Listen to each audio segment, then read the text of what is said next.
அவர் அப்பான்னு சொல்லிட்டு ஒரு 1000 ரூபாய் கொடுத்தாரு திமுகவில். அவர் அப்பா. ஆமாம். அப்புறம் அம்மா திட்டம் அப்படின்னு சொல்லி எடப்பாடியார் அவர்கள் வந்து 2000 ரூபான்னு சொல்லி அறிவிச்சார். அவங்க அம்மா. ஆமாம். இவர் வந்து அண்ணனா தாய் மாமனா ரெண்டுமே வந்துடும். ஆமாம். எல்லாத்தையும் சேர்த்திங்கன்னா இந்த இலவசங்கள் மட்டும் இதில் பட்டு சேலை அதெல்லாம் நம்ம இன்னும் சேர்க்கல. இலவச பஸ் எல்லா பெண்களுக்கும் சொன்னார். திமுக வந்து 5 லட்சம் கோடி ஏற்றினாங்க. எடப்பாடி அவர் வந்தால் இன்னொரு 5 லட்சம் கோடி ஏற்றி உங்களுக்கு இலவசம் கொடுப்பேங்கிறாரு. தூக்கி சாப்பிட்டார் 2 பேரையும். திமுக அதிமுக 2 ப்ளஸ் பண்ணார். இவர் வந்து கணக்கு இப்போ நான் சொன்ன கணக்கு பார்த்தீங்கன்னா 15லேருந்து 20 லட்சம் கோடி வெறும் இலவசத்துக்கு மட்டும். சிஎம் மம்தா பானர்ஜி போலீஸ் அதிகாரிகளோடு உள்ளே வந்து நேரம் வந்து இடி என்னெல்லாம் சாட்சி கம்ப்யூட்டர்லாம் வச்சுருக்கோ எல்லாத்தையும் சீஸ் பண்ணி எடுத்துகிட்டு போயிடுச்சு. இடி ரைடு பண்ணுற இடத்துல போய் சீஸ் பண்ணுறதுக்கு மாநில அரசுக்கோ முதல்வருக்கோ எந்த அதிகாரமும் இல்லை, நீதிமன்றம் சொல்லுது. இப்படிப்பட்ட ஒரு நிலைமை, அதாவது தமிழ்நாட்டை விட அங்கே நிலைமை மோசமாக இருக்குது. அதனால் ராரன் ரவி அவர்களுடைய பணி அங்கு தேவைப்படலாம். ஒரு இன்டெலிஜென்ஸ் பியூரோவில் தலைவராக இருந்தவருங்கிறதுக்காக கூப்பிட்டு போயிருக்காங்க. இவங்களை கண்டு அஞ்சிலாம் போகலை. ஒரு சிலரை கண்டு அஞ்சி போகணுன்னு அவங்கவுங்க நினச்சிக்கிறது தான்.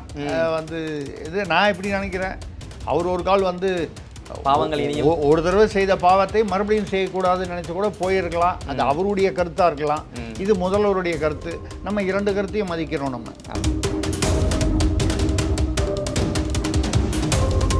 இப்போ இந்த ஒரு சூழ்நிலை சிபிஐ வேற நெருக்குது.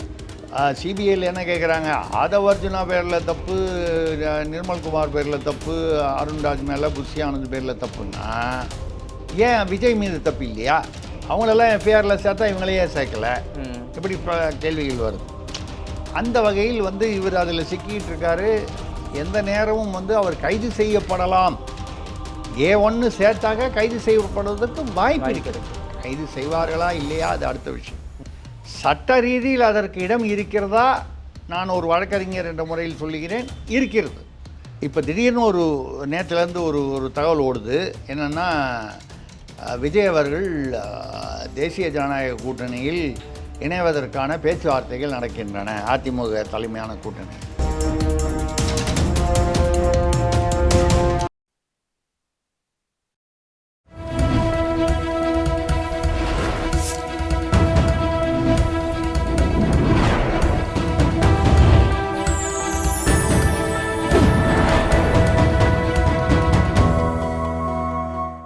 சேனல் 5 தமிழ் நேயர்களுக்கு வணக்கம். திருசக்தியாரன் கேள்வி பதில் நிகழ்ச்சியில் உங்களை சந்திப்பதில் மகிழ்ச்சி அடைகிறேன். சார் தயாராக இருக்காரு, வாங்க கேள்விகளை கேட்கலாம். சார் வணக்கம். வணக்கம், சொல்லுங்க. ஆரம்பிச்சிருவோமா சார் கேள்விகளை? செஞ்சிருவோம். முதல் கேள்வி பெங்களூர்ல இருந்து பூபாலன் கேட்கிறார். தேர்தல் பிரச்சாரம் தேவையா என்று யோசிப்பதாக துணை முதல்வர் உதயநிதி சொல்கிறாரே, காரணம் என்னவாக இருக்கும்?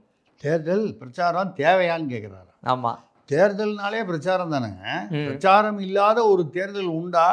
அவர் என்ன அர்த்தத்தில் சொல்கிறாருன்னு கேட்குறாருன்னு நமக்கு புரியல. தேவையானா ஒருவேளை நாங்கள் படுத்துக்கிட்டே ஜெயிச்சிருவோம், நமக்கு இது தேவைதானா அப்படின்ற மாதிரியா? காமராஜர் சொன்னாருன்னு இவங்க சொன்னாங்களே, அவர் பாவம் காலில் அடிபட்டுக்கிட்டு எப்படியா போய் பிரச்சாரம் பண்ணுவீங்கன்னா படுத்துக்கிட்டே பண்ணுவேன்னாரு. உடனே படுத்துக்கிட்டே ஜெயிப்பேன் திமிராக பேசிய காமராஜர்னு போட்டாங்க. அந்த மாதிரி வந்து அவரோட வாடகை வீட்டை எடுத்து ஏழை பங்காளனுடைய பங்களா பார்த்தீர்களானார்.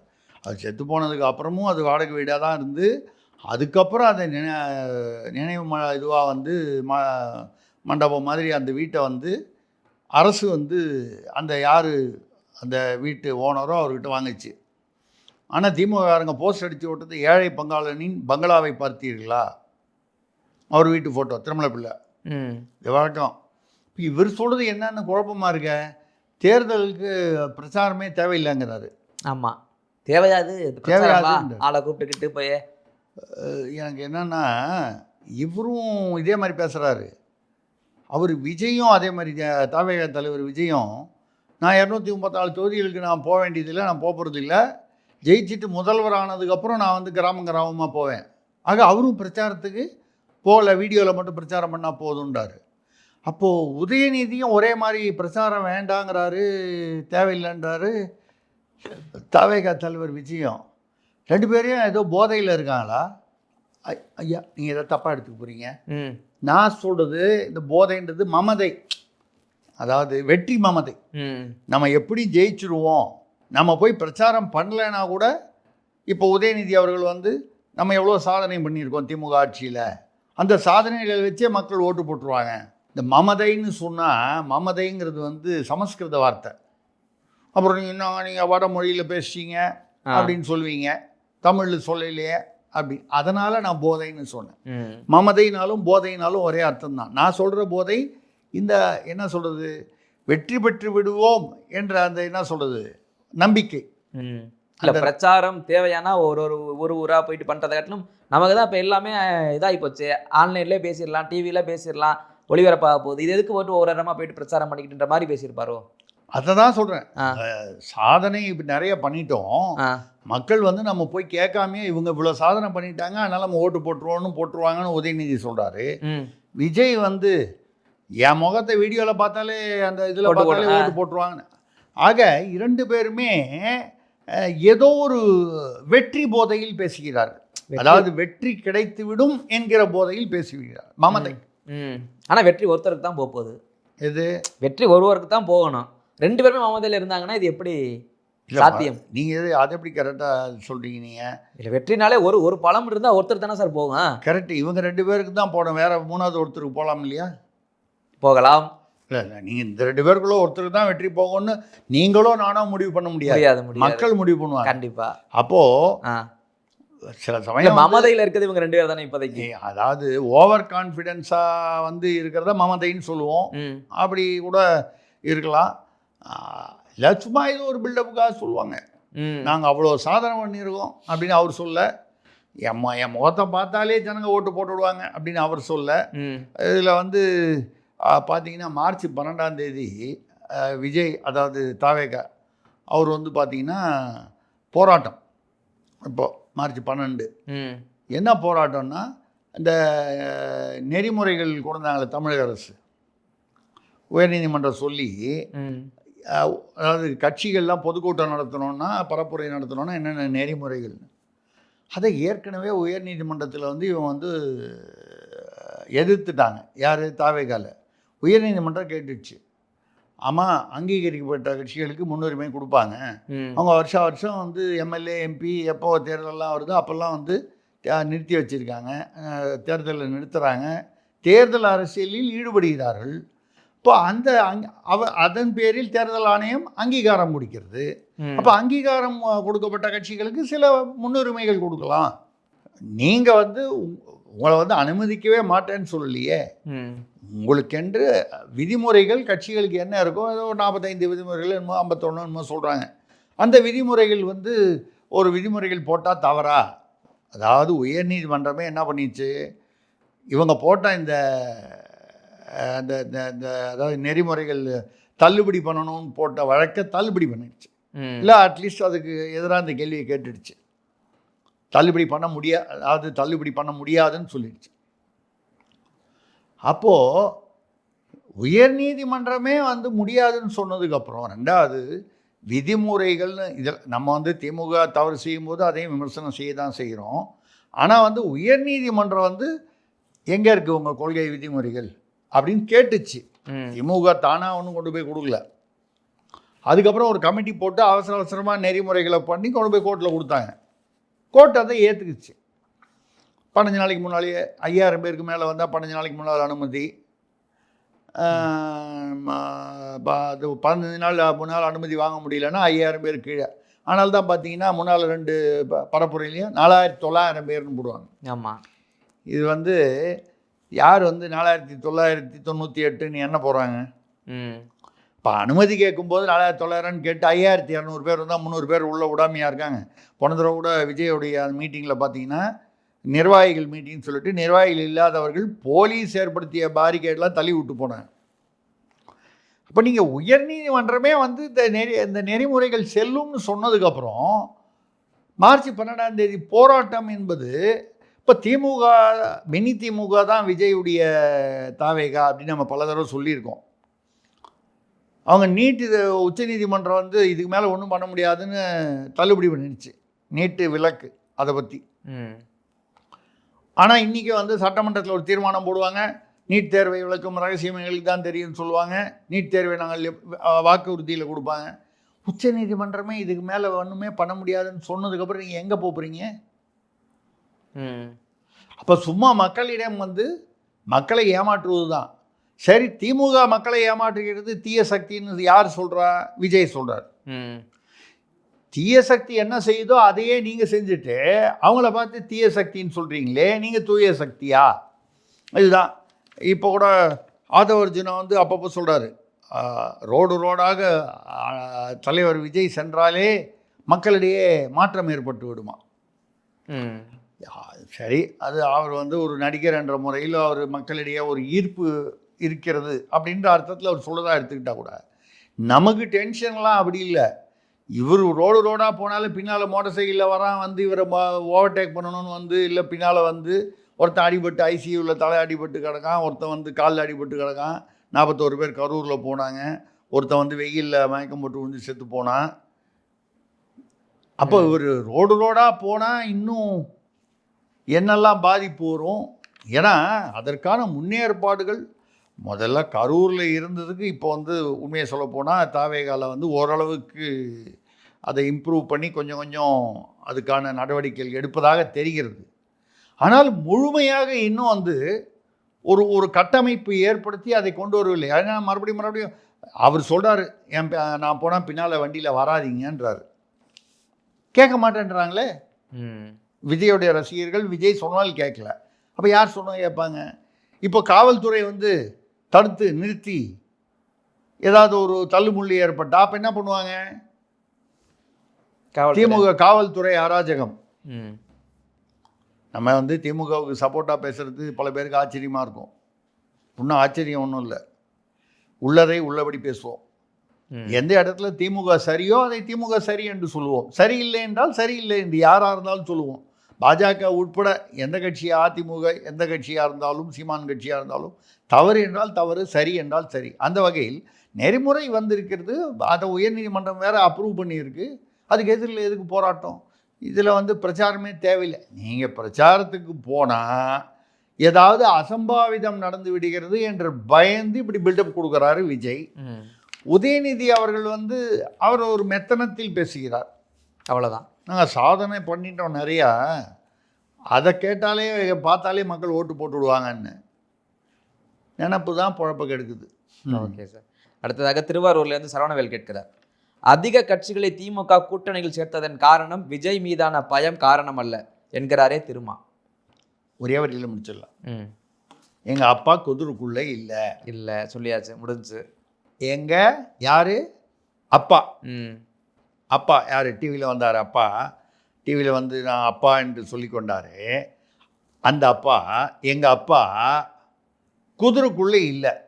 எங்களுக்கு விஜயை பார்த்தா பயம் இல்லை. உங்களை யாராவது கேட்டாங்களா? அப்போ விஜயை பார்த்தா திமுகவுக்கு பயமா இல்லையா அப்படின்னு ஏன் விடுதலை சிறுத்தை திருமாவளவன் சம்மன் இல்லாமல் ஏன் ஆஜராகிறார் அவர்? அங்கே கேள்வி கேட்டால் இங்கேயே வந்து பதில் வருது. பதில் அங்கேயே தேவட்டுமே. நீ எவ்வளோதான் முட்டு கொடுத்தாலும் அவங்க கொடுக்குற சீட்டு தான் கொடுக்க போகிறாங்க. அண்ணன் திருமாவளவன் புரிஞ்சிக்கல. டெய்லி 2 தடவை முட்டு கொடுத்தா ஒரு சீட் எக்ஸ்ட்ரா கொடுப்பாங்கன்னு நினச்சிக்கிட்டாரு போல இருக்குது. அவங்க முடிவு பண்ணி வச்சுருக்கிறது தான் கொடுக்க போகிறாங்க. நீ என்ன முட்டு கொடுத்தாலும் வர வேண்டியதான். நேற்று வந்த பிரேமலதா அவங்களுக்கு, அது பிறகு தேமுதிகவுக்கு போன மாதம் வரைக்கும் பெண்கள் பாதுகாப்பு இல்லாமல் இருக்கிறார்கள், இந்த ஆட்சி அகற்றப்பட வேண்டும்னு இப்போ 2 மாதம் முன்னால் பேசுனாங்க. அவங்களுக்கு எவ்வளோ சீட்டு? ஒரு ராஜ்யசபா சீட்டு. இவ்வளோ வருஷமாக கூடவே பயணம் பண்ணுறாரு எழுச்சி தலைவர். அவருக்கு ஏதாவது, அவர் கட்சிக்கு ஏதாவது ஒரு ராஜ்யசபா சீட்டு கொடுக்கலாமா? அவருக்கு கொடுத்தா அது விடுதலை சிறுத்தை இயக்கத்துக்கு மட்டும் இல்லாமல் பட்டியல் சமூகத்துக்கே கொடுத்தா மாதிரி ஒரு அர்த்தம் வருமா? இப்போ பாருங்கள், அங்கே காங்கிரஸை சேர்ந்த கிறிஸ்டோபர் திலக் என்ற கிறிஸ்தவர் கொடுத்துருக்காங்க. தவறில்லை, எல்லாம் மதம்னு நம்ம பார்க்கல, ஒருத்தர் கொடுத்துருக்காங்க. அப்புறம் கான்ஸ்டான்டின் ரவீந்திரன், அவர் ஒரு மீனவ கிறிஸ்தவர். அப்போ அவங்க வந்து அவங்க கட்சிக்கு ஒரு கரெக்டாக அதில் வந்து ஒருத்தர் வந்து மீனவர், அப்படி ஏதோ ஒரு பேலன்ஸ் பண்ணி கொடுக்குறாங்க. இவ்வளோ வருஷம் கூடவே அவர் வந்து அதாவது உலகத்திலேயே நன்றி உள்ள ஒரு ஜீவன் எது என்றால் விசிக என்று சொல்லக்கூடிய அளவுக்கு நம்ம வந்து குறைவாக சொல்லலை. இப்போ நாய் நன்றி உள்ளது என்று நம்ம சொல்கிறோன்னா நாயை பெருமைப்படுத்தி சொல்கிறோம் இல்லையா? அது மாதிரி ஒரு ஒரு ஒரு ஒரு திமுகவுடைய தொண்டன் கூட இவ்வளவு திமுகவுக்கு சப்போர்ட் பண்ணுவானான்னு சொல்ல முடியாத, அது சொல்லாத அளவுக்கு அவ்வளவு சப்போர்ட் பண்ணாரு அந்த ஒரு சீட்டு 2 சீட்டுக்காக. ஆனால் பாவம் பாருங்க, எங்கள் அப்பா விஜயை பார்த்தால் பயம் இல்லை.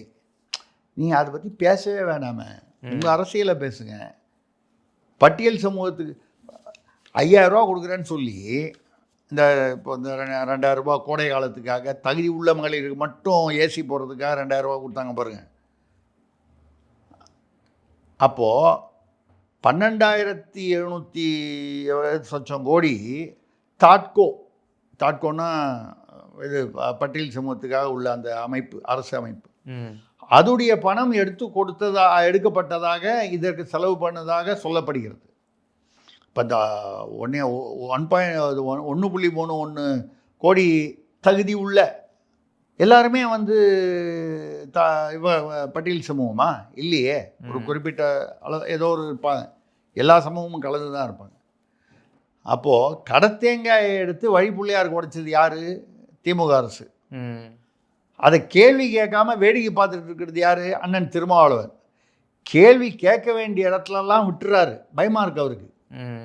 கேள்வி கேட்டால் சீட்டை குறைச்சிருவாங்களோன்னு பயமாக இருக்குது. அதுக்காக அப்பப்போ வந்து வாழ்க வாழ்க வாழ்கன்னு தூக்கத்தில் கூட அவர் பாதியில் எழுப்பி கேட்டிங்கன்னா முதல்வர் ஸ்டாலின் வாழ்க, முதல்வர் ஸ்டாலின் வாழ்க அப்படின்னு தூக்கத்தில் கூட சொல்லுவார் போல இருக்கு. அந்த மாதிரி பேசுகிற பேச்சு தான். Okay sir. அடுத்ததாக புதுவையிலிருந்து ஜான் வில்லியம்ஸ் கேட்கிறார், ஒருவனுக்கு ஒருத்தி என்ற தமிழ்நாட்டின் கலாச்சாரத்தை பற்றி புதிதாக அரசியலுக்கு வந்த ஒரு தலைவர் கொஞ்சம் கூட கவலைப்படாமல் அரசியல் செய்கிறாரே என்கிறாரே திமுக அமைச்சர் கீதா ஜீவன். யார் கேட்டாங்க? கீதா ஜீவன் திமுக அமைச்சராக இருக்காங்களா? ஆமாம். அவங்களா? ஆமாம். திமுகலேருந்து ஒருத்தர் சொல்கிறாங்க ஆமாம் ஒருவனுக்கு ஒருத்தி. ஏன் சார் அதை டவுட்டாக கேட்குறீங்க? இல்லைங்க, புரியலைங்க. சில சமயம் கலாச்சாரம் அமையாது. இந்த திராவிடம் வந்து நமக்கு கொஞ்சம் சமயம் திராவிடம் எப்போதும் புரியாத புதிர் தான். புரியாத புதிர் தான். ஒருவனுக்கு ஒருத்தின்றது யாருக்கு தெரியலன்றாங்க? புதிதாக வந்தவர், புதிதாக விஜய்னு அவங்க அதை புதுசனாக வரதானே சொல்கிறாங்க. ஆமாம், அது அவங்க குடும்ப விவகாரம் கோர்ட்டுக்கு போயிருக்கு. அவங்க இதில் அவங்க வந்து ஒருவனுக்கு ஒருத்தி அப்படியே வந்து ஒருவனுக்கு ஒருத்தின்னு சொன்னது வந்து ராமாயணத்தில். அதுதான் சனாதனம். அதை டெங்கு மலேரியா அதை எரிக்கணும் ஒழிக்கணும் அப்படின்னு துணை முதல்வராக இருக்கிற உதயநிதி அறநிலையத்துறை அமைச்சரை பக்கத்தில் வச்சுக்கிட்டு பேசிட்டாரு. இப்போ ஒருவனுக்கு ஒருத்தின்றது வந்து திராவிடத்துக்கும் அதுக்கு என்ன சம்மந்தம்? தமிழ்நாட்டு பண்பாடுன்னு வேறு சொல்கிறாங்க. ஓ, புரியுது. இது தமிழ்நாட்டு பண்பாடு, திராவிட பண்பாடு இல்லை. இது மட்டும் தமிழ்நாடு பண்பாட்டில் வந்துடும். இது தமிழ்நாட்டு பண்பாடு. இப்போ தமிழ்நாடு வேற, திராவிடம் வேற. இப்போ புரிஞ்சிருச்சா உங்களுக்கு? கரெக்டா? இங்கே வந்து உங்களுக்கு வந்து தமிழ்நாட்டில் தமிழை தாய்மொழியாக கொண்டு தமிழை பூர்வீகமாக கொண்ட தமிழர்களுக்கு இது வந்து ஒருவனுக்கு ஒருத்தி. ஆனால் தான் சிலப்பதிகாரத்தில் கண்ணகி கோவலன் இருக்கும்போது கோவலன் வேற ஒரு பெண்ணை நாடி சென்ற போது அது வந்து தப்புன்ற முறையில் அந்த அந்த அந்த இலக்கியத்துடைய நீதியே என்ன? ஒரு பொண்டாட்டியை விட்டுட்டு ஏதாவது சொல்லுவாங்க, கிளி மாதிரி பொண்டாட்டியை விட்டு குரங்கு மாதிரி வப்பாட்டி தேட்டிட்டு போனான்னு. நம்ம திராவிடத்தை வச்சு சொல்லலை, பொதுவான ஒரு பழமொழி சொல்கிறோம். அது மாதிரி வந்து மாதவியை தேடி போனார். அப்படி போனதுனால என்ன பிரச்சனையில் மாட்டிக்கிட்டாரு. அது கடைசியில் அவருடைய உயிரியே, அது தவறான நீதினா கூட இந்த ஒரு அவர் எடுத்த ஒரு தவறான ஒரு முடிவு மனைவியை விட்டு இன்னொரு பெண் பின்னால் சென்றது எங்கெல்லாம் கொண்டு போய் உயிரியே பறிச்சிருச்சு. அதுக்கப்புறம் மதுரையை எரிச்சாங்க. ஸோ ஒரு தவறு செய்யும்போது அது எவ்வளவு பெரிய மாபெரும் தவறுகளில் அதோடைய விளைவுகள் ஏற்படுகிறது. இது சங்க இலக்கியம், தமிழ் இலக்கியம், சிலப்பதிகாரம். அதெல்லாம் அந்த அம்மா நினச்சிட்டு சொல்கிறாங்களா தெரில. நல்ல வேலை இப்போ சொல்கிறாங்க. ஒரு 10 வருஷம் முன்னால் சொல்லியிருந்தாங்கன்னா இந்த அமைச்சர் பதவி போயிருக்கும். ஆனால் அவங்க சொல்கிறதுலேயும் ஒரு பாயிண்ட் இருக்குது. இப்போ நீங்கள் வந்து கேட்பீங்க, திராவிடத்தில் மூத்த தலைவர் ஒருத்தர் வந்து மனைவி, இணைவி, துணைவின்னு மேடையிலேயே வந்து இந்த துணைவி வந்து ஆட்சி வந்து துணைவி இவங்க தான் துணைவின்னு சொல்லி மனைவிக்கிட்ட போட்டு கொடுத்துட்டாங்க அப்படின்னு சொன்னோன்னே ரஜினிகாந்த், கமல்ஹாசன்லாம் கை தட்டினாங்க.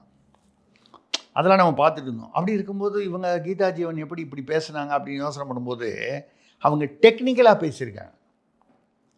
அந்த விஷயம் கோர்ட்டுக்கு போச்சா? இல்லை கோர்ட்டுக்கு போகாமல் அதை சமாளித்தார் நம்ம திராவிட தலைவர். அப்போ ஒன்று என்ன பண்ணாங்க, ரஜினிகாந்த், கமலஹாசன் போன்ற தன்மானம் உள்ள நடிகர்கள்லாம் வந்து என்ன பண்ணாங்க, கை தட்டி ஆரவாரித்து சிரித்தாங்க. சரிங்களா? அப்போ என்ன அர்த்தம்? தமிழ்நாட்டு பண்பாடுனா கீதா ஜீவன் அமைச்சர் வந்து சொல்கிறத வந்து நம்ம கரெக்டாக புரிஞ்சுக்கணும், டெக்னிக்கலாக புரிஞ்சுக்கணும். ஒருவனுக்கு ஒருத்தின்னா வேற வந்து யாரையும் வச்சுக்கக்கூடாதுன்னு இல்லை.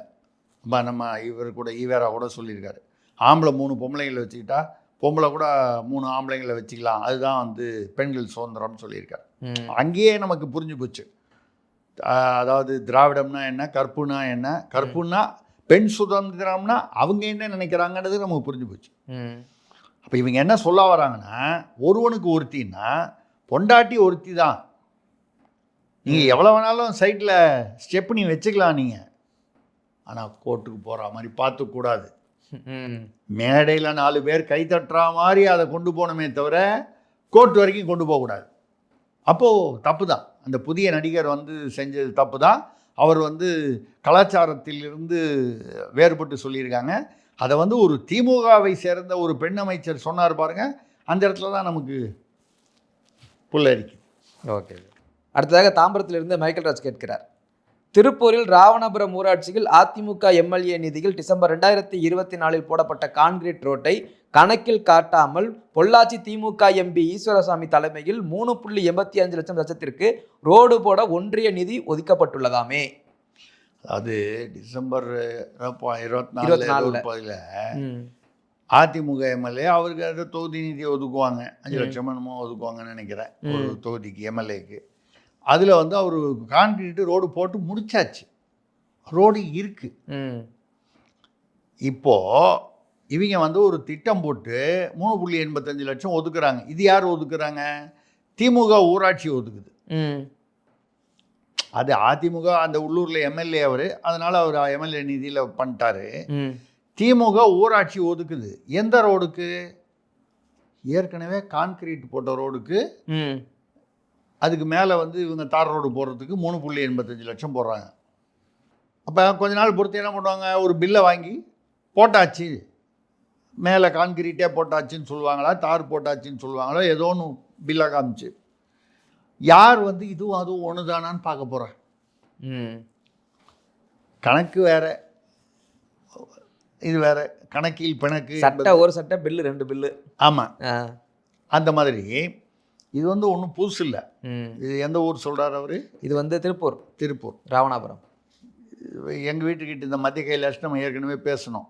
புதுசாக வந்து 672 மீட்டருக்கு, கிட்டத்தட்ட 3/4 கிலோமீட்டருக்கு கம்மியாக 68 கோடி மேம்பாலம். இந்த மத்திய கைலாஷ் எல் மாதிரி ஒரு ஓஎம்ஆருக்கு போகும். ஆமாம், அது ஒரே பம்பாக, அதாவது மேடு கான்கிரீட்டு மேடு பள்ளமாக இருக்குது.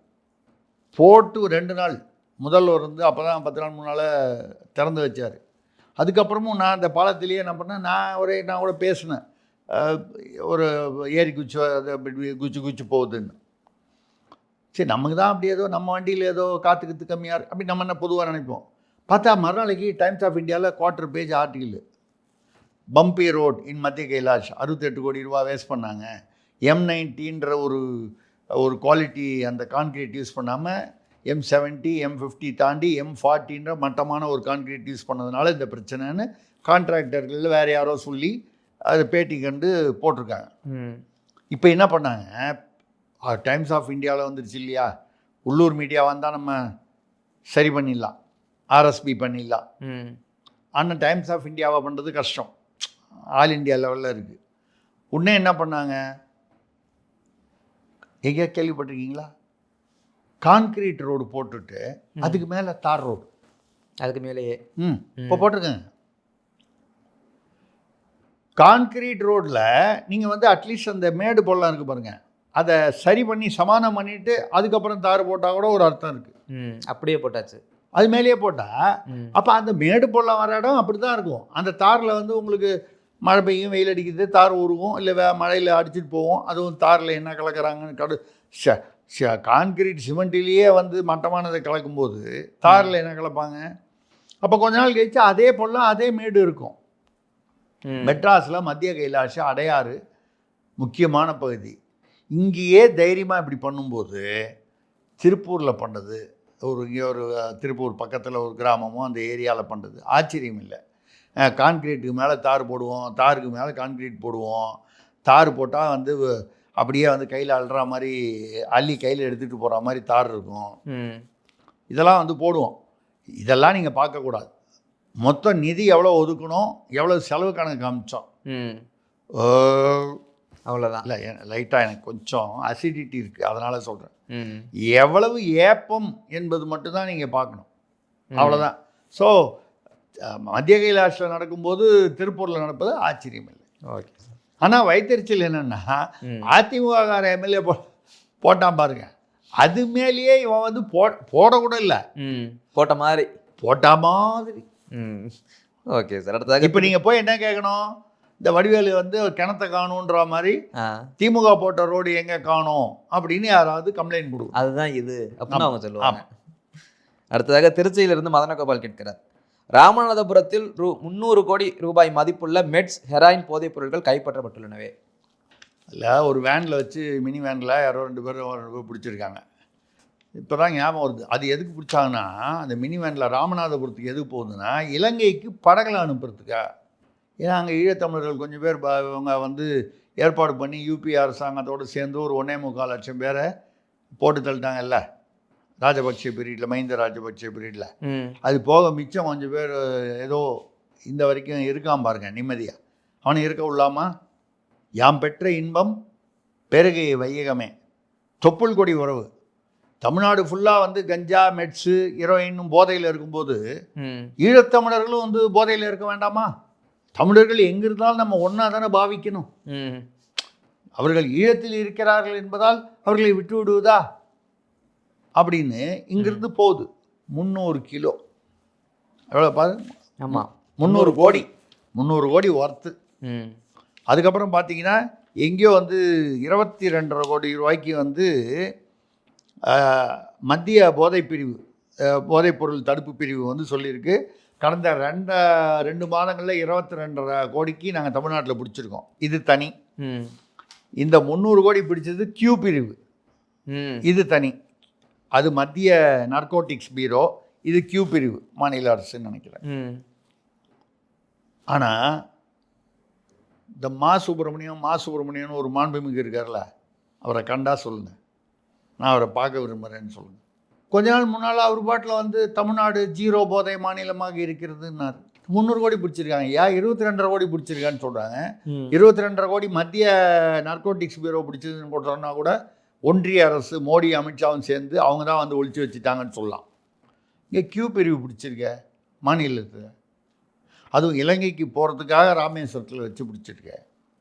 எங்கிருந்து வந்ததுன்னு பார்த்தா அது எதாவது மியான்மர், மணிப்பூர், எங்கே வந்தால் அண்ணன் தமிழ்நாட்டை தானே பிடிச்சிருக்காங்க. தமிழ்நாட்டுக்குள்ளே நுழைய விட்டதுனால தானே இங்கே வந்திருக்கு. போதை இல்லாத மாநிலம். இப்போ யாரெல்லாம் சொல்கிறாங்களோ அவங்கள நம்ம டெஸ்ட் பண்ணோம். போனீங்க, வண்டியில் போகிறீங்க, போலீஸ்காரன் நிறுத்தினோடனே, சார் நான் ஒன்றும் தண்ணி அடிக்கல சார்னு சொல்கிறீங்க, அதுக்காக அவர் கவனம் இருந்துருவாரா? தண்ணி அடிக்கல, நம்ம பார்த்தோன்னே எதுக்கு நிறுத்தினோடனே அவன் வந்து தெரிஞ்சுக்காமல் அதுக்குள்ளே நான் தண்ணி அடிக்கலன்னு சொல்கிறானே, எதுக்கும் டெஸ்ட் பண்ணுவோம்.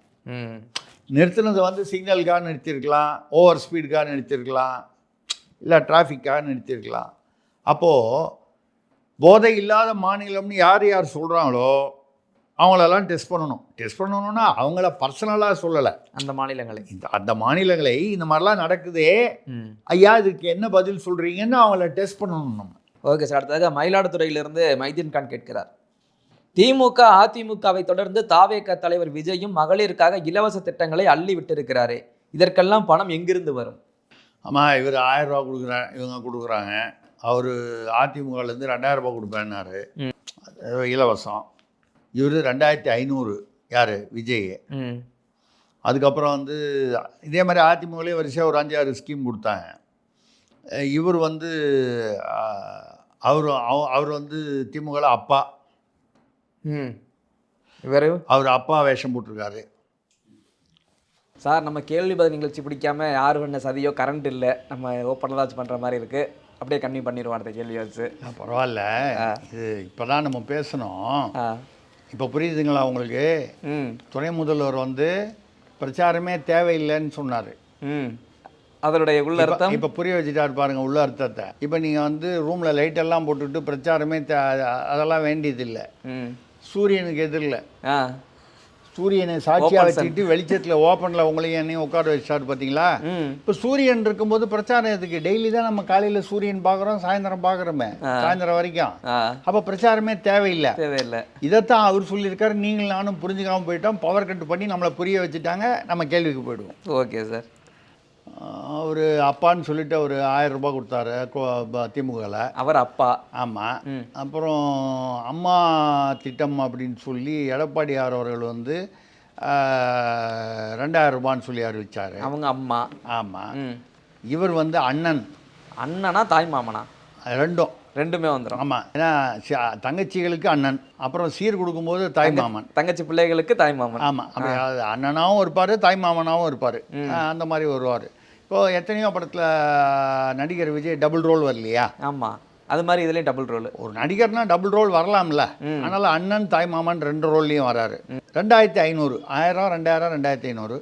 அதுக்கப்புறம் இப்படி பார்த்தீங்கன்னா இதுவே ஒரு தமிழ்நாட்டில் வந்து ஒரு தகுதி உள்ளவர்களுக்குன்னு இல்லாமல் எல்லாருக்கும் சொல்லியிருக்காரு. அப்போ இது ஒரு கிட்டத்தட்ட 75,000 கோடி வருது 5 வருஷத்தில். அதுக்கப்புறம் பார்த்தீங்கன்னா ஒரு மாணவன் இருக்கா படிக்கிறான்னா அந்த குடும்பத்துக்கு 15,000 ரூபா. அந்த கணக்கு பார்த்தீங்கன்னா அது ஒரு கிட்டத்தட்ட ஒரு பெரிய அமௌண்ட்டு, ஒரு 3.25 லட்சம் கோடி வருது. அதுக்கப்புறம் சிலிண்டர் கேஸு 6 சிலிண்டர் வருஷத்துக்கு, அது பார்த்தீங்கன்னா ஒரு 60,000 கோடி வருது 5 வருஷத்துக்கு. அதுக்கப்புறம் திருமணமாகாத பெண்களுக்கெல்லாம் வந்து 1 பவுன் தங்கமும் பட்டு சேலையும். நான் புள்ளி விவரம் எடுத்து பார்த்தேன். தமிழ்நாட்டில் பெண்களில் வந்து 15% திருமணம் ஆகாமல் இருக்காங்க. சுமார் 40 லட்சம் பேர் இருக்கிறதா சொல்கிறாங்க திருமண வயதில். இந்த 5 வருஷத்துக்குள்ள தான் 40 லட்சம் பேர் கல்யாணம் பண்ணமா இல்லையா? ஒரு தாய் மாமனுக்கும் அண்ணனுக்கும் அந்த பொறுப்பு இருக்கா இல்லையா? ஆமாம். ஒரு பவுன் இன்னைக்கு 1,20,000 விற்கிது. 1,20,000 விற்கிது. அந்த கணக்கு பார்த்தீங்கன்னா ஒரு 4லேருந்து அது மட்டுமே 4லேருந்து 5 லட்சம் கோடி அந்த மாதிரி வருது. எல்லாத்தையும் சேர்த்தீங்கன்னா இந்த இலவசங்கள் மட்டும், இதில் பட்டு சேலை அதெல்லாம் நம்ம இன்னும் சேர்க்கல. இலவச பஸ் எல்லா பெண்களுக்கும் சொன்னார், அதுவும் சேர்க்கல. இதெல்லாம் சேர்த்தா 10 லட்சம் கோடிக்கு மேலே இந்த இலவசம் மட்டுமே வரும். இங்கே கடனே தான் 10 லட்சம் கோடி இருக்கு. இவங்க ஏற்கனவே 10 லட்சம் கடன் வாங்கி வச்சுருக்காங்க. எடப்பாடி சொல்கிறத கேட்டால் அவர் வந்து அவர் கொடுத்துருக்கிற ஸ்கீம், இலவச ஸ்கீமில் வருஷத்துக்கு 85-90,000 கோடினா 5 வருஷத்துக்கு ஒரு 4.5-5 லட்சம் கோடி. இப்போ எடப்பாடி ஆட்சிக்கு வந்தாருன்னா இன்னும் ஒரு 5 லட்சம் கோடி ஏறும். இது வருமானம் எங்கேருந்து வரும்னு நமக்கு தெரியாது, கடன் ஏறும். திமுக வந்து 5 லட்சம் கோடி ஏற்றினாங்க. எடப்பாடி அவர் வந்தால் இன்னொரு 5 லட்சம் கோடி ஏற்றி உங்களுக்கு இலவசம் கொடுப்பேங்கிறாரு. தூக்கி சாப்பிட்டார் 2 பேரையும். திமுக அதிமுக 2ஐயும் ப்ளஸ் பண்ணார். இவர் வந்து கணக்கு, இப்போ நான் சொன்ன கணக்கு பார்த்தீங்கன்னா 15லேருந்து 20 லட்சம் கோடி வெறும் இலவசத்துக்கு மட்டும். இதுக்கப்புறம் கவர்மெண்ட் எல்லாருக்கும் சம்பளம் கொடுக்கணும், ரோடு போடணும், மற்ற செலவுகளா, பிரிட்ஜு போடணும். பிரிட்ஜு போட்டு உடனே ஒன்று இப்போ கூட இதில் பார்த்தேன், கிருஷ்ணகிரியில் ஒரு ரோடு போடுறான், அதாவது ரோடு போட்டிருக்காங்க. அதுக்கு ஒரு 35 லட்ச ரூபா போட்டு பில்லு பாஸ் பண்ணுறாங்க. கான்கிரீட் ரோட், அது தீர்மானம் நம்பர் 13. திமுக நகராட்சி தலைவர், திமுக மாவட்ட செயலாளர், திமுக எம்எல்ஏ. ஒரு வாரம் பொறுத்து தீர்மானம் நம்பர் 20. அதே ரோடு, அதே வார்டு, அதே ரோடு. சிமெண்ட் கான்கிரீட் சாலைக்கு பதிலாக ரோடு நீ இங்கிலீஷில் நாம தமிழில் சிமெண்ட் சாலை. மறுபடியும் அதுக்கு பணம் ஒதுக்கிறது. இது மாதிரி கிட்டத்தட்ட ஒரு 8 ரோடுக்கு, 8 ஸ்கீமு, 8 ரோடுக்கு 1 2 தடவை 3 தடவை 13ஆம் நம்பர் தீர்மானம், 20ஆம் நம்பர் தீர்மானம், 35ஆம் நம்பர் தீர்மானம், 17ஆம் நம்பர் தீர்மானம், 34ஆவது நம்பர் தீர்மானம், 46ஆவது நம்பர் தீர்மானம். இப்படி மாப்பிள்ளை அதே தான், ஆனால் சட்டை வேறு வேறு. மொத்தம் இந்த ஊழல் பார்த்தீங்கன்னா மோசடி 2,4,00,000. இதில் அந்த நகராட்சி தலைவரை கூப்பிட்டு கேட்குறாங்க, ஏங்க ஒரு லேடி திமுக, எனக்கு தெரியாதுங்க, நாங்கள் சூழ்நிலை கைதி, இந்த மாவட்ட செயலாளர் அஸ்லாமும் அப்புறம் இன்னும் யாரோ ஒரு எம்எல்ஏ ஒருத்தரும் அவங்க தான் வந்து மீட்டிங் முடிஞ்சோடனே இந்த இடத்துல கைது போடுன்னு மிரட்டினாங்க, போட்டோம். இது விஷயமா வந்து நீங்கள் ஏதாவது ஃபர்தராக தெரியணுன்னா என்ன கேட்காதீங்க. நகராட்சி துணைத் தலைவர் அவர்கிட்ட கேளுங்க. அவர் யாருன்னா, இந்த நகராட்சி தலைவர் இருக்காங்களா, அவங்க ஹஸ்பண்டு கலையரசன் மூர்த்திங்க. எப்படி? நகராட்சி தலைவர் மனைவி, நகராட்சி துணைத் தலைவர் வந்து அவங்க ஹஸ்பண்டு. அவர் வந்து நாங்கள் சூழ்நிலை கைதிங்க அதே தான் சொல்கிறாரு. சரி, அந்த கமிஷனர் ஆணையர் ஏன்னா அவர் கைது போடாமல் இது நடக்காதுல்ல, அவர்கிட்ட போய் கேட்டால் அப்படியா, அது அடுத்த மீட்டிங்கில் சரி பண்ணிக்கலாம். எப்படி? 2 கோடி ரூபா அடுத்த மீட்டிங்கில் சரி பண்ணிக்கலாம். இதை விட வெளிப்படையாக வந்து ஒரு ஊழல் மோசடி நடக்க முடியுமா? இதே கிருஷ்ணகிரியில் தான் வந்து ஒரு 2 வயசு குழந்தை, பெண் குழந்தை வந்து பாலியல் வன்முறை நடந்தது. இதுக்கு அதுக்கு சம்மந்தம் இல்லை. ஆனால் எப்படி இருக்குது இந்த ஆட்சிங்கிறதுக்கு எடுத்துக்காட்டு. இப்போ வந்து ஈரான் வந்து செய்தது, ஈரான் மேலே வந்து குண்டு போட்டது தப்புன்னு திருமாவளவன் பேசுகிறாரு. தனியரசு கருணாசு இவங்கெல்லாம் பேசுகிறாங்க, இதை இவங்க சொன்னால் ட்ரம்ப் பயப்படுற மாதிரி. இங்கே 2 வயசு குழந்தை கிருஷ்ணகிரியில் வந்து பெண் குழந்தை வந்து கற்பழிக்கப்பட்டிருக்கு. 8 வயது சிறுமி ஒன்று 7 வயது சிறுமி ஒன்று கற்பழிக்கப்பட்டு கொலை செய்யப்பட்டிருக்கு. வரிசை நான் சொல்கிறதெல்லாம் இந்த வாரம், நீ ஏதோ போன மாதமா அதுக்கு முந்தின மாதம் அதெல்லாம் சொல்லலை. தாம்பரத்தில் நடந்தது அதெல்லாம் இல்லை, ஒரு மூதாட்டி 80 வயசில் நடந்தது அதெல்லாம் இல்லை. இப்போ எல்லாமே இந்த வாரம், ஒரு வாரத்துக்கு உள்ளது. இதெல்லாம் வந்து நீங்கள் வந்து ரவுடி கும்பல் வீட்டுக்குள்ளே பூந்து ஒரு பட்டியல் சமூகத்தை சேர்ந்த ஒருத்தர், கஸ்டோடியல் டெத்தில் ஆகாஷ்னு ஒரு பையன், இப்படி கஸ்டோடியல் டெத்து, இதை 37வது கஸ்டோடியல் டெத்து திமுக ஆட்சி வந்து காவல்துறை இதில். அவர் ஏதாவது தப்பு பண்ணதாகவே இருக்கட்டும், கேட்டால் அவர் எங்கேயோ போலீஸுக்கு தப்பிச்சு எங்கேயோ விழுந்தார், குதிச்சார், செத்து போயிட்டார், அவங்க உடலை வாங்க மாட்டேன்னு சொல்லி ஒரே தகராறு அந்த பட்டியல் நிறுத்த மக்கள். இப்படி சமூக நீதியும் இல்லை, சமூகத்துலேயும் நீதி இல்லை, சமூக நீதியும் இல்லை, சட்டம் ஒழுங்கு சரியில்லை, ஊழல் மோசடி வெளிப்படையாக, பாலியல் குற்றங்கள் இவ்வளவு நடக்குது. இந்த சமயத்தில் விஜய் என்ன சரி, இதுக்கு விஜய்க்கு என்ன சார் சம்பந்தம்? திமுக அதிமுக என்ன தவறுகள் செய்கின்றனவோ இதுக்கு மாற்றாக வருவேன்னு சொல்லு. திமுக தவறுகள் ப்ளஸ் அதிமுக தவறுகள் ரெண்டையும் சேர்த்து அதை விட அதிகமாக செய்வேன்றார். 15-20 லட்சம் கோடியை இலவசத்துக்கு மட்டும் கொடுத்தாருன்னா வருமானம் எங்கேருந்து வரும்? இப்போ தான் கொஞ்சம் நேரம் முன்னால் கேட்டிங்க, ராமநாதபுரத்தில் 300 கோடி ரூபாய்க்கு போதைப் பொருள் மெட்ஸு, வேறு எங்கேயோ 22.5 கோடிக்கு பிடிச்சாங்க. அப்போ விஜய் வந்தாலும் இல்லை, விஜய்க்கும் போதைக்கும் சம்மந்தம் நம்ம வந்து தனிப்பட்ட முறையில் சொல்லலை. இப்போ விஜய் முதல்வராக வந்தாலும் அப்போ வேறு வழி இல்லை, டாஸ்மாக் இன்னும் திறந்து வைக்கணும், மெட்ஸு போதை இந்த போதைப் பொருட்கள்லாம் பார்க்கணும், இல்லைன்னா எங்கேருந்து வரும்? இல்லை கடனை ஏற்றிக்கிட்டே போனீங்கன்னா யார் கடன் தருவாங்க? ஒன்றிய அரசு தருமா, ஐநா சபை தருமா, உலக வங்கி தருமா? அதாவது வாக்குறுதிகள் கொடுத்து மக்களை ஏமாற்றுவது என்பதை ஏற்கனவே திராவிடம் என்ற பெயரில் செய்து வந்ததை நான் திராவிடன் இல்லை புதிய மாற்றம் அப்படின்னு சொல்லி இது வந்து திராவிடத்திலேயே சூப்பர் திராவிடமாக இருக்குது விஜய் சொல்வது. அவ்வளோதான். Okay sir. அடுத்ததாக கடலூர்லேருந்து காளிதாஸ் கேட்கிறார், எனக்கு மீண்டும் பதவி பிரமாணம் செய்து வைக்க வேண்டும் என்ற விரக்தியில் ஆளுநர் RN ரவி போய்விட்டார் என்கிறாரே முதல்வர் ஸ்டாலின். திமுகவின் பிரச்சார பிறங்கெல்லாம் கூட சொன்னார். அப்படி கூட சொல்லலாம், அப்படின்னு சொல்லலாம். தொடர்ந்து பாவங்கள் செய்ய வேண்டாம், ஒரு முறை செஞ்சது போதும், மறுபடியும் அதே பாவத்தை மறுபடியும் பண்ண வேண்டிய நிலைமை வர வேண்டாம்னு சொல்லி கூட போயிருக்கலாம். அவர் RN ரவி மனசில் என்ன இருக்குது நமக்கு எப்படி தெரியும்? நமக்கு தெரிஞ்ச வரைக்கும் அவர் வந்து இன்டெலிஜென்ஸ் பியூரோவில் தலைவராக இருந்தவர் ஒரு காலத்தில். நாகாலாந்தில் வந்து இந்த தீவிரவாதிகள், நாகாலாண்டு ரிபல்ஸ்ன்னு சொல்லக்கூடிய அவங்க வந்து அவங்கள அடக்கி ஆயுதங்களெல்லாம் வந்து சரண்டர் பண்ண வச்சு அவங்கள சமாதான ஒப்பந்தம் வரத்துக்கு அவர் ஒரு பெரிய பங்காற்றினார். அவர் அங்கே கவர்னராக இருக்கும்போது தான் இன்டெலிஜென்ஸ் பியூரோ அதுக்கப்புறம் இருந்தார். வெஸ்ட் பெங்காலில் பார்த்தீங்கன்னா நிறைய பங்களாதேஷிகள் சட்டவிரோதமாக உள்ள கோடிக்கணக்கில் இருக்கிறார். தமிழ்நாட்டிலேயே 1 கோடி பேர் இருக்காங்கன்னு சொல்கிறாங்க சட்டவிரோதமான பங்களாதேஷிகள். 1 கோடின்றது ஒரு கால் கூட குறைச்சிருக்கலாம், நமக்கு தெரியாது. ஆக கணிசமாக இருக்கிறது. அங்கே இன்னும் அதிகமாக இருப்பாங்க, ஏன்னா எல்லைப்பகுதி. அப்போ அவங்களாம் வந்து ஓட்டு போடுறாங்க. ஓட்டு போடுறது மட்டும் இல்லை, தீவிரவாதம் அது பார்த்திங்கன்னா அங்கே வந்து வெளிப்படையாக வந்து கொளுத்துறது போகிறது. பங்களாதேஷில் பார்த்திங்கன்னா இந்துக்களை கொளுத்தினாங்க. அதே மாதிரி மேற்கு வங்காளத்துலேயும் வந்து இந்துக்கள் கொளுத்தப்பட்டார்கள். ஏதோ பங்களாதேஷ்காரன் வெளிநாட்டில் தான் இல்லை, நம்ம நாட்டுக்குள்ளே வர மம்தா பானர்ஜி தலைமையிலேயே இது நடந்துச்சு. இடி வந்து ரெய்டு பண்ணிக்கிட்டு இருக்கு. இந்த ஐபேக் நிறுவனத்தில் ஏதோ பெரிய அமௌண்ட்டுக்கு பல 100 கோடிகளில் வந்து பண பரிமாற்றம் நடந்ததுன்னு சொல்லி சிஎம் மம்தா பானர்ஜி போலீஸ் அதிகாரிகளோடு உள்ளே வந்து நேராக வந்து இடி என்னெல்லாம் சாட்சி கம்ப்யூட்டர்லாம் வச்சுருக்கோ எல்லாத்தையும் சீஸ் பண்ணி எடுத்துகிட்டு போயிடுச்சு. இடி ரெய்டு பண்ணுற இடத்துல போய் சீஸ் பண்ணுறதுக்கு மாநில அரசுக்கோ முதல்வருக்கோ எந்த அதிகாரமும் இல்லை, நீதிமன்றம் சொல்லுது. இப்படிப்பட்ட ஒரு நிலைமை, அதாவது தமிழ்நாட்டை விட அங்கே நிலைமை மோசமாக இருக்குது. அதனால் ஆர்.என். ரவி அவர்களுடைய பணி அங்கு தேவைப்படலாம். ஒரு இன்டெலிஜென்ஸ் பியூரோவில் தலைவராக இருந்தவருங்கிறதுக்காக கூப்பிட்டு போயிருக்காங்க. இவங்களை கண்டு அஞ்சிலாம் போகலை. ஒரு சிலரை கண்டு அஞ்சி போகணுன்னு அவங்கவன் நினச்சிக்கிறது தான்.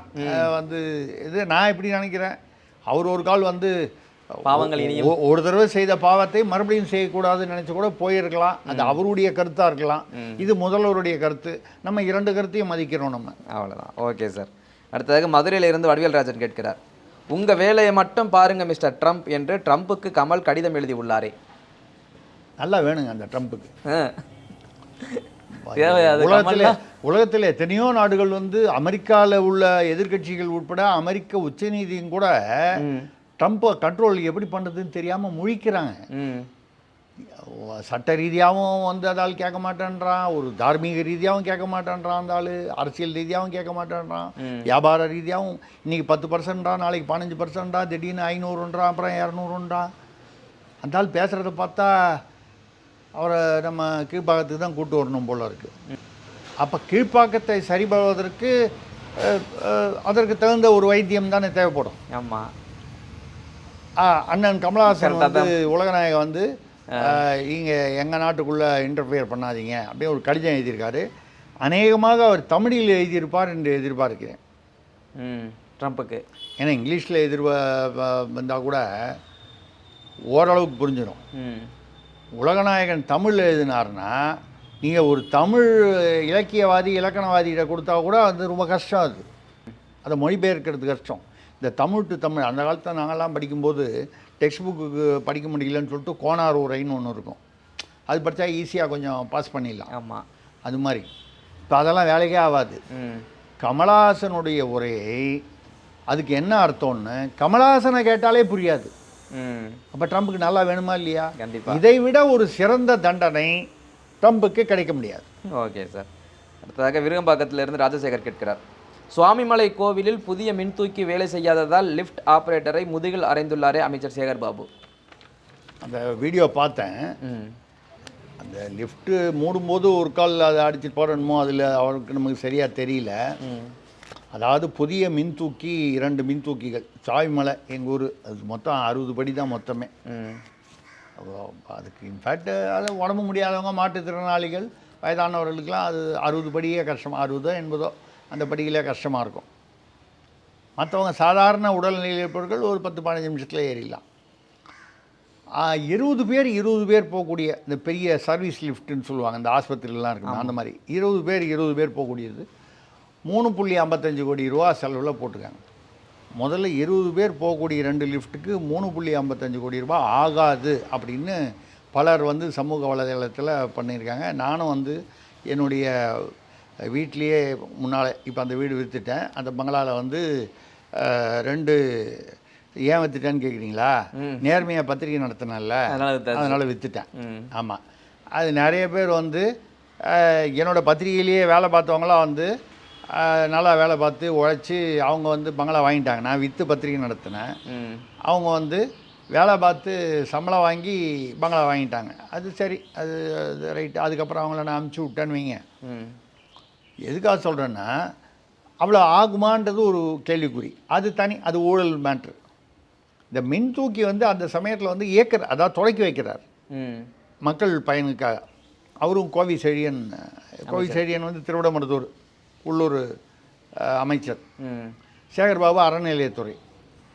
அப்போ வந்து அதாவது அந்த கோயில் நிர்வாகம் சம்பந்தப்பட்டவர்கள் வந்து அவருடைய தவறும் இருக்குது. நம்ம வந்து உள்ளதை உள்ளபடி சொல்ல வேண்டும். ஏன்னா வந்து ஒரு அமைச்சர் வராங்க, அதை ஒரு தொடக்க விழாங்கும்போது ஒரு தடவைக்கு 4 தடவை டெஸ்ட் பண்ணணும். அது என்ன சேனல் 5 திருசக்தியார் இன்டர்வியூவா நினச்சா திடீர்னு நம்ம வந்து மின்வெட்டு பண்ணுறதுக்கு சாமி கும்பிட வராங்க. பக்தர்களுடைய நலனுக்காக 3.5 கோடி, அது கூட குறைச்சி அதெல்லாம் விட்டுருங்க. அவங்க வந்து நீங்கள் இது மின் தூக்கி, அந்த மின் தூக்கி வந்து செயல்படுதான்னு பார்க்கணும். அந்த சமயத்தில் மின்வெட்டு வராமல் இருக்கணும்ல. 2 அமைச்சர்கள் வரும்போது மின்வெட்டு வருதுன்னா அதை விட யாருக்கு அவமானம்? ஆட்சிக்கு தான் அவமானம். மின்சாரத்துறைக்கு அவமானம்னு சொன்னால் அது யாருக்கு அவமானம்? ஆட்சிக்கு தான் அவமானம். ஸோ அங்கே மின்சாரத்துறைக்கு யார் அமைச்சரோ அவருக்கு அவமானம். மின்துறை அமைச்சர் யார் இப்போது? தங்கம் தென்னரசா அப்படின்னு நினைக்கிறேன், யாராக இருந்தாலும். அது மட்டும் இல்லாமல் அந்த அதிகாரிகள், கோவில் அறநிலையத்துறை அதிகாரிகள் இருக்காங்களே, அவங்களுடைய பொறுப்பு தானே. அமைச்சர் வந்து டெஸ்ட் பண்ணுவாரா? அவங்க தானே டெஸ்ட் பண்ணணும். டெஸ்ட் பண்ணி கரெக்டாக இருக்குது, அமைச்சர் வரும்போது கரெக்டாக இருக்கான்னு பார்க்கணும். அவங்க உள்ளே போயிட்டாங்க, லிஃப்ட்டுக்குள்ளே போனால் வேலை செய்யலை. இது வந்து எலக்ட்ரிசிட்டி ப்ராப்ளமா இல்லை அந்த மின்தூக்கியில் ப்ராப்ளமா தெரியாது. அதுக்கு அதாவது லிஃப்ட்டு ஏறல 2 காரணம் இருக்கலாம். மின்சார கோளாறாக இருக்கலாம், மின் வெட்டு அல்லது மின் கோளாறாக இருக்கலாம். இல்லை வந்து அந்த இயக்கத்தில் ஏதாவது அந்த மெஷினில் சரியாக அது செயல்படாமல் இருக்கலாம். எதுவாக இருந்தாலும் 3.5 கோடி செலவு பண்ணி துவக்க நாள் அன்றைக்கே 2 அமைச்சரை வச்சுக்கிட்டே அது கிளம்பலைன்னா அது பக்தர்களுக்கு என்ன பயன்பட்டுரும்? நாளைக்கு பக்தர்கள் உள்ளே போய் அதில் மாட்டிக்கிட்டானா என்ன ஆகும்? அப்போ அந்த அறநிலையத்துறை அதிகாரிகள், மின்சாரத்துறை அதிகாரிகள், அந்த லிஃப்ட்டு யார் நிறுவனாங்களோ அந்த கான்ட்ராக்டர் அனைவர் மீதும் தவறி இருக்கிறார். ஆனால் அதே சமயம் அந்த அதிகாரியையோ இல்லை இந்த லிஃப்ட் ஆப்ரேட்டர் அடித்தாங்கன்றாங்க, இல்லை யாரோ அதிகாரியான்றாங்க, அவர் முதுகில் அறைந்தார் என்று சொல்லப்படுகிறது. அது உண்மையானால் இவர் அறநிலையத்துறை அமைச்சரா அரைநிலையத்துறை அமைச்சரா? அறநிலையத்துறைனா அறம் தானே. ஆமாம், அரையறதுக்கு அமைச்சர் அவர். அரைவதற்கான அமைச்சராக இவர். 2வது இன்னொரு கோயிலுக்கு போனால் நீ சோறு திங்கிறியா பீ திங்கிறியான்னு கேட்டார். ஆம்பளையாக இருந்தால் முன்னால் வான்றாரு. ஒரு அறநிலையத்துறை எந்த அமைச்சர் நடந்து கொண்டாலுமே தவறு. அறநிலையத்துறை அமைச்சர் என்பவர் கொஞ்சம் சாத்வீகமாக இருப்பார் என்று எதிர்பார்க்க வேண்டும். காவி கட்டினதுனாலும் தாடி வச்சதுனால மட்டும் சாத்வீகமாக ஆகிட முடியாது. நீங்கள் கூட தாடி வச்சுருக்கீங்க. ஆமாம், இல்லை உதாரணமாக சொன்னேன், தப்பாக நினைக்காது. நான் வைக்கல, சரிங்களா? புரிஞ்சுக்கிச்சிங்களா? ரைட்டு.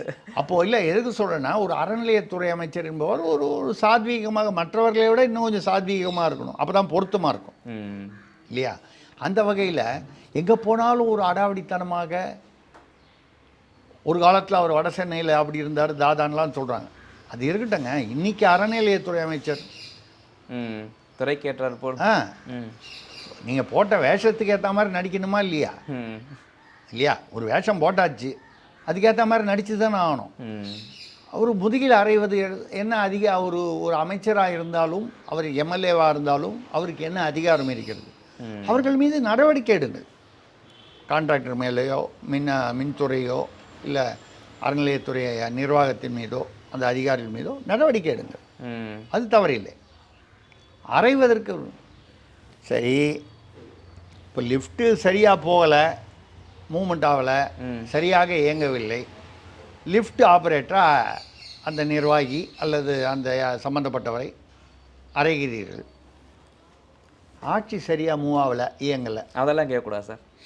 இல்லை, யாரை அறையணும், அறையலாமா, அது மட்டும் கேட்கக்கூடாது. இல்லைங்க, நமக்கு புரியல, குழப்பமாக இருக்குது. இல்லை, நாங்கள் வந்து இப்போ ஊருக்கு மட்டும்தான் அப்படி, எங்களுக்கு வரக்கூடாது. இப்போ இல்லையா, நீங்கள் லிஃப்ட்டில் மட்டும்தான் இப்படியா? பொதுமக்கள் விஷயத்துலையும் ஆட்சி விஷயத்துலையும் அதே மாதிரின்னா இது ஒரு நாளைக்கு இல்லைங்க நமக்கு நம்ம வந்து அப்படி சொல்லலை. ஆட்சி சரியா நடத்தலைன்னா சம்மந்தப்பட்டவர்களை அறையணும் நம்ம சொல்லலை. இல்லை நம்ம நேரில் அப்படி தான் புரிஞ்சுக்குவாங்க. பாருங்க, நான் காவி கட்டியிருக்கேனா இல்லை, நான் தாடி வச்சிருக்கேனா இல்லை, நான் எப்படி அப்படி சொல்லுவேன்? நான் சொல்ல மாட்டேன்ல. நீங்கள் கூட தாடி வச்சிருக்கீங்களே தவிர காவி கட்டல. இல்லை, காவி கட்டி தாடி வச்சிருக்கும் போது தான் அப்படிலாம் தோணும் போல இருக்கு. தெரியல நமக்கு. அதுவும் அறநிலையத்துறை அமைச்சராக நான் என்ன சொல்கிறேன்னா, அந்த மாதிரி ஒரு ஒரு ஆட்சி சரியில்லைன்னா இப்படி நீங்கள் வந்து நீங்கள் அரைஞ்சிங்கன்னா சட்டப்படி குற்றம். அமைச்சராக இருந்தால் வந்து சட்டத்திலேருந்து அவருக்கு வந்து விலக்கெல்லாம் கிடையாது. மக்களும் அப்படி நினைத்து விட்டார்களானால் என்ன செய்வது என்ற கவலை நமக்கு இருக்கு. ஆட்சியாளர்கள் மீது கவலை. இப்போ நாளைக்கு ஜனங்க என்ன கேட்டால் லிஃப்ட் ஒர்க் பண்ணல, லிஃப்ட் ஆப்ரேட்டர் மந்திரி அடிச்சார்ல, என்ன பண்ணிட்டீங்க? போலீஸ்காரர் சரியாக வேலை பார்க்கல, நான் போலீஸ்காரர் அடித்தேன். கலெக்டர் வேலை பார்க்கல, கலெக்டர் அடித்தேன். மந்திரி வேலை பார்க்கல, இப்படியே போயிட்டாங்கன்னா ஆபத்தாச்சே இல்லையா? அந்த கவலையில் நம்ம கேட்குறோம். ஆட்சியாளர்கள் தான் பதில் சொல்ல வேண்டும். கேள்விகள் எல்லாம் முடிந்தது. இன்றைய நாள் காதோடு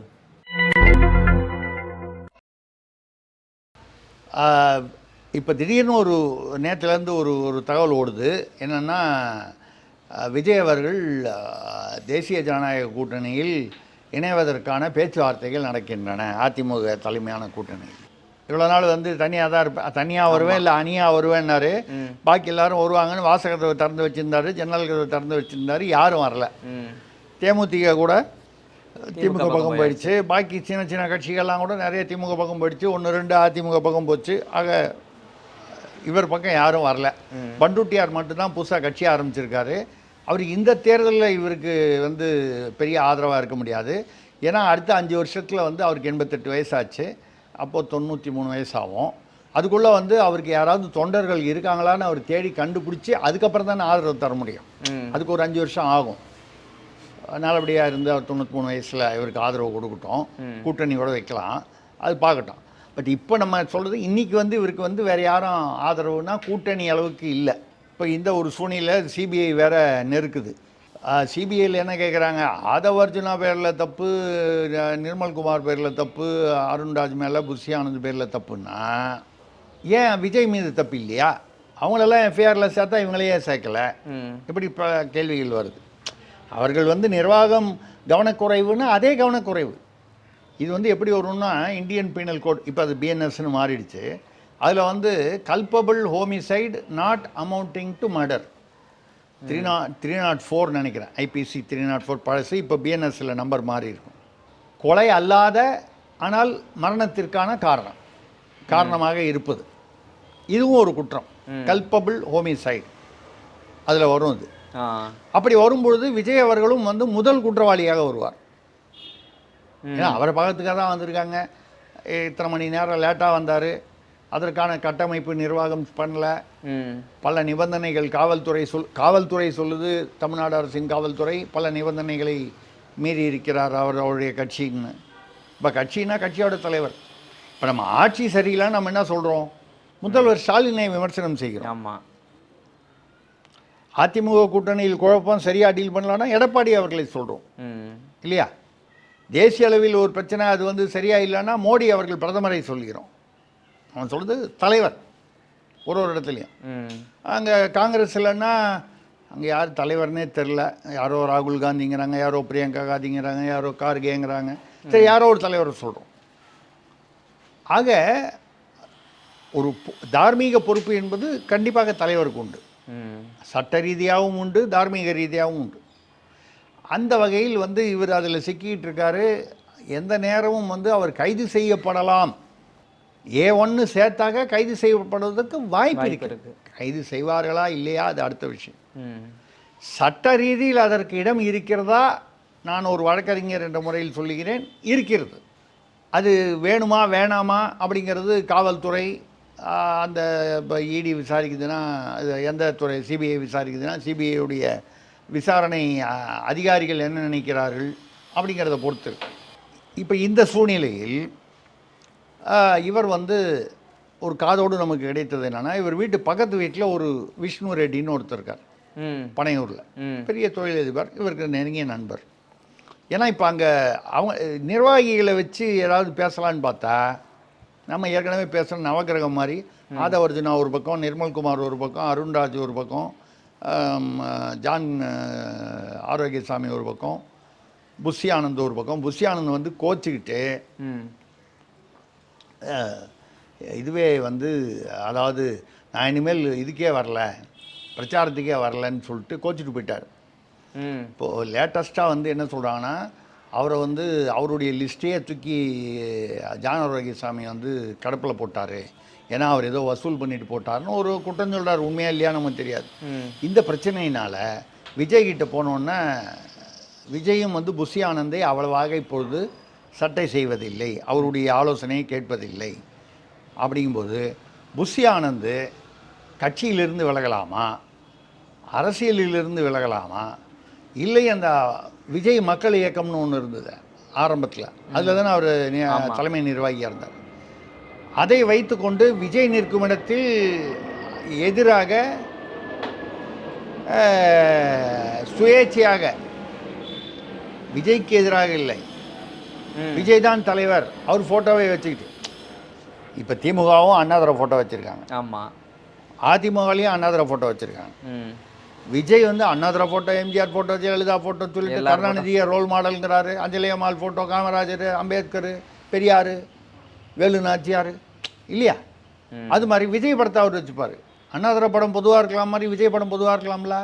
அப்போ அவர் வந்து அந்த மக்கள் இயக்கத்தை மறுபடியும், அதுதானே கட்சியாக மாறிச்சு, மக்கள் இயக்கத்தை உண்டாக்கி அவருக்குன்ற ஒரு தலைமை நிர்வாகினா அவருக்கு கொஞ்சம் பேர் இருந்திருப்பாங்க, அவருக்கு விசுவாசமாக இருக்கக்கூடியவங்க, அவங்கள வச்சு தாவேகா நிற்கிற இடத்துலலாம் எதிராக, விஜய்க்கு எதிராக என்பதை விட இந்த கூட இருக்கிற நிர்வாகிகள் இவங்க தான் கெடுத்தாங்க எனக்கும் விஜய்க்கும் உள்ள ஒரு அவ்வளவு நெருக்கமான உறவை. அன்றைக்கி நான் மட்டும்தான் அவருக்கு தளபதியாக இருந்தேன், தளபதிக்கு தளபதியாக இருந்தேன். இன்றைக்கி தளர்ந்து போன பதியாக்கிட்டாங்க, என்ன தளபதிக்கு பதிலாக தளர்ந்து போன பதியாக்கிட்டாங்க. அதனால் வந்து சுயேட்சையாக அவர்களை நிற்க வைத்து, அப்படின்னா என்ன அர்த்தம்? விஜய் கட்சிக்கு வர ஓட்டும் பாதிக்கப்படணும். இப்படி ஒரு முடிவில் அவர் அதிர்ச்சிகரமான முடிவில் இருக்கிறதாவும், ஏதோ விஜய் வந்து அவரிடம் ஆட்களை அனுப்பிச்சு பேச்சுவார்த்தை அதெல்லாம் அவசரப்பட்டு பண்ணாதீங்க, கொஞ்சம் பொறுமையாக இருங்கன்னு சொன்னதா இது ஒரு பக்கம் நடந்துருக்கு. இதுக்கு நடுவில் இப்போ என்ன ஆயிடுச்சுன்னா, அங்கே பேசாமல் பாஜகவுடைய கூட்டணி சேர்ந்துட்டா. காங்கிரஸ் சேரதா இருந்தது நம்பி இருந்தார், கடைசி வரைக்கும் நம்ப வச்சு கழுத்தெடுத்து விட்டாங்க காங்கிரஸில். இங்கே லோக்கலில் வந்து விஜய் தான், பிகில் தான், உத போகிறோம், அதுவா இதுவான்னு பில்டப்லாம் கொடுத்தாரு இந்த பிரவீன் சக்கரவர்த்தி சோடங்கர்லாம். கடைசி நிமிஷத்தில் சிதம்பரத்தை அமைச்சு ஒரே மீட்டிங்கில் 2 மீட்டிங்கில் க்ளோஸ் பண்ணிட்டாங்க மேட்ரை. ராஜ்யசபா எம்பியும் அவங்க கிறிஸ்டோஃபர் திலக்னு அவங்க வெளி மாநிலத்தில் சேர்ந்த யாருக்கோ கொடுக்குறேன்ன போது, இல்லை தமிழர் ஒருத்தர் தான் கொடுக்கணுன்னு, இது வரைக்கும் கிறிஸ்டோஃபர் திலக்னா யாருன்னே தெரியாமல் காங்கிரஸில் இருக்கிறவங்களே கேட்குறாங்க, யாருங்க அவர், பாஜகலேருந்து காங்கிரஸுக்கு வந்து சேர்ந்தார் அவர் அப்படின்னு கேட்குற அளவுக்கு அவரை யாருக்கும் தெரியல. ஆனால் வந்து அது சில பேர் சந்தோஷப்படுறாங்க, அது பரவாயில்ல, ஜோசப் விஜய் வந்து கிறிஸ்டோஃபர் திலக்கை வந்து தேர்ந்தெடுத்தார், அந்த கிறிஸ்தவ மதத்தை இதெல்லாம் கொஞ்சம் அது ஆதரித்தார் அப்படின்னு சந்தோஷப்படுறாங்க. அந்த பக்கம் திமுகலையும் வந்து பார்த்திங்கன்னா அவங்க அந்த மதசார்பற்ற திமுக, அவங்க எப்போவுமே மதசார்பற்று இருப்பாங்க. அப்படின்னா என்ன அர்த்தம்னா, சிறுபான்மைக்கு ஆதரவாகவும் இந்து விரோதமாகவும் இருப்பதற்கு பெயர் வந்து திராவிட மதசார்பற்ற. அவங்க கான்ஸ்டான்டின் ரவி, அவர் ஒரு மீனவ கிறிஸ்தவர், நம்ம ஜாதி பார்க்கல, கொடுத்துருக்கிறது அப்படி கொடுத்துருக்காங்க, இப்படி கொடுத்துருக்காங்க. இப்போ அங்கே பாஜகவில் பேச்சுவார்த்தை விஷ்ணு ரெட்டி என்பவர் இவரை அனுப்பி அமித்ஷா அவர்களுடன் பேசுவதற்கு விஷ்ணு ரெட்டி அவர்கள் டெல்லி வரை சென்றார் போன வாரம். இதுக்கு வந்து நேரடியான ஆதாரம் என்னிடம் இருக்கிறது. ஆனால் அமித்ஷா அவர்கள் விஷ்ணு ரெட்டியை பார்க்க மறுத்துவிட்டார். அவர் என்ன சொல்லிட்டார்னா, நான் ஒரு உள்துறை அமைச்சர், பாஜகவின் மூத்த தலைவர், விஜய் அவர்கள் என்னை சந்திக்க வேண்டும் என்று சொன்னால் அரசியல் ரீதியாகவோ எந்த ரீதியாகவோ, தேர்தல் விஷயமாகவோ, கூட்டணியோ இல்லை பொதுவாக, இப்போ கூட தான் கே நேரு பையன் போய் எம்பி அவர் வந்து நிர்மலா சீதாராமன் பார்த்ததுனால கூட்டணி வந்துச்சா? இல்லையே. அது மாதிரி அரசியல் ரீதியாக யார் வேணாலும் பார்க்கலாம். அந்த மாதிரி பார்க்கும்போது அவர் விஜய் பார்ப்பதானால் விஜய் வர வேண்டும். விஜய்க்கு பக்கத்து வீட்டுக்காரரு, எழுத்து வீட்டுக்காரரு, அவங்க வீட்டில் வேலை செய்கிறவங்க, இப்படிலாம் அமிச்சா நான் பார்க்குறதுக்கு என்ன, நான் இந்தியாவின் எனக்கு மரியாதை வேண்டாம், இந்தியாவின் உள்துறை மந்திரி என்ற முறையில் எனக்கு ஒரு மரியாதை வேண்டாமா? நியாயம் தானே அவர் கேட்டது. அப்படின்னு அவர் திருப்பி அமுச்சு விட்டார். இப்பொழுது விஜய் அவர்கள் நேரடியாக வர சொல்லுங்கள். இப்போ சிபிஐ என்கொயரி இன்றைக்கி போல, ஒரு வாரம் பொறுத்து ஏதோ 2 வாரம் டைம் வேணும்னு கேட்டிருக்கார். அதற்குள் கொஞ்சம் எப்போவுமே தலைவர்கள் போய் விஜய் பேசுகிறாருன்னா ஒரு முக்கால்வாசி பேசி முடிச்சதுக்கப்புறம் கடைசி கால்வாசி தான் போய் பேசுவாங்க, முதலேருந்து ஆரம்பிக்க மாட்டாங்க. இது எல்லா கட்சியிலும் பொதுவாங்க. ஆமாம். இப்போ அப்படி போய் பேசுகிறாங்க, 60 சீட்டோ 50 சீட்டோ கேட்குறாங்க. ஆனால் அங்கே என்ன பிரச்சனை, எடப்பாடி முரண்டு பிடிக்கிறார். விஜய் துணை முதல்வரா, அவருக்கு 50 சீட்டு கொடுத்தா அப்புறம் எங்கேருந்து போடுவாங்க? எப்படியும் அதிமுகலேருந்து ஒரு 10-15 குறையும், பாஜகலேருந்து ஒரு 10-15 குறையும், இப்படி குறைச்சதுன்னா கொடுக்க முடியும். அங்கே உள்ளுக்குள்ளே அதனால் சில சலசலப்புகள் ஏற்படுகிறது. விஜய் இப்பொழுது தனியாக நின்றால் இந்த சிபிஐ ஒரு பக்கம் என்கொயரி, இந்த பக்கம் ஒரு பக்கம் இந்த அவர்களுடைய விவாகரத்து வழக்கு, இதில் வேறு இந்த பொம்பளைங்கள்லாம் நாங்கள் அவருக்கு பொண்டாட்டியாகவே இருக்கோம் அப்படின்னு சொல்லி, அதாவது இன்னும் சங்கீதா அவர்களுக்கு அந்த ரஞ்சனா நாச்சியார்னு தாவேகாவை சேர்ந்தவங்க, அவங்க கேட்குறாங்க, நீங்கள் தாய் மாமனா யார், விஜயோட கட்சியோடைய நிர்வாகி, அந்தம்மா கேட்குது. விஜய் தலைவர் விஜய் அண்ணனாக இருக்கேன்றாரு, தாய் மாமனாக இருக்கேன்றாரு, முதல்ல பெத்த பிள்ளைங்களுக்கு அப்பாவாகவும் பொண்டாட்டிக்கு புருஷனாகவும் இருக்க வேணாமான்னு கேட்குறாங்க. வேறு வெளியில் எதிர்கட்சி திமுக கேட்கல, சொந்த கட்சியில் அவருடைய கட்சி. அப்போது விஜய்க்கு இப்போ அவருடைய கட்சியிலேயே இந்த இந்த சங்கீதா இந்த விவகாரம், அது அவங்க குடும்ப விவகாரம், நம்ம தலையில்லை. பட் அந்த விவகாரத்துடைய பாதிப்பு அரசியலுக்கு வருகிறது. இந்த சூழ்நிலையில் பேசாமல் பாஜக பக்கம் கூட்டணி சேர்ந்துடலாம். 60 சீட்டு கேட்போம், 50 சீட்டு 50 சீட்டு இல்லைன்னா இப்போ திருமாவளவன் இல்லையா 25 கேட்டார், இப்போ 6-8ன்னு ஏதோ ஒரு லெவலுக்கு செட்டில் ஆகிற மாதிரி நம்ம ஒரு 25-30ன்னு வந்தால் கூட வாங்கிக்கலாம் அப்படிங்கிற முடிவுக்கு வந்திருக்கா மாதிரி ஒரு தகவல் அடிபடுது. இதுதான் இன்றைக்கி காதோடு. இது அடுத்த வாரத்தில் இன்னும் ஏதோ ஒரு வாரம் 10 நாளில் தெளிவாக தெரியும். ஓகே சார், 2 நாள் காதோடு மறுமே மக்களின் கேள்விகளுக்கான பதில் மறுமே அடுத்த ஒரு நேர்காணலில் சந்திப்போம். நன்றி, வணக்கம்.